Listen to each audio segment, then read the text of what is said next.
The poverty in John's life was as much social and emotional as it was financial. But there's another very painful kind of poverty, and that comes from feeling that your life has no meaning. In this next story, we see how a woman struggling through a painful divorce found help from a man who himself had a crippling disability, yet overcome his own disadvantaged position to help her.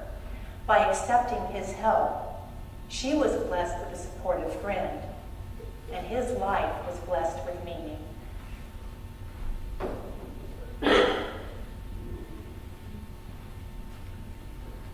Let me tell you about my friend Benjamin. He had polio as a child. He had a lot of his own struggles. His wife was chronically ill, and his polio caused health problems later in his life. But he helped many, many people. I'm one of them. When I was more than 50 years old, I went through a high-conflict divorce. I had to have legal aid represent me, and it didn't. I didn't come out very well in that divorce. It was represented that I would be able to get a job, even though I had not really worked. I had raised 5 children.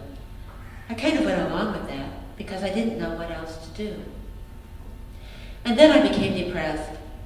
I couldn't get my life together and be self-supporting without some kind of alimony. I did receive some rehabilitative alimony for a while, but that ran out and I was supposed to be rehabilitating myself. But that was impossible.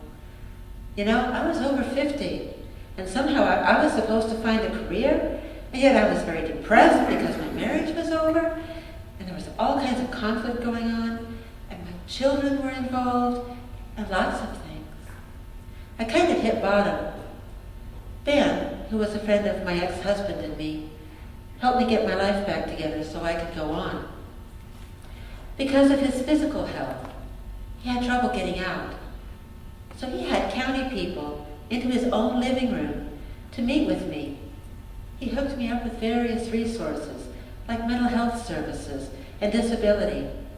I didn't know how to do all that myself. So there was a kind of stability that came in the door when I finally got this help. But I felt sort of guilty.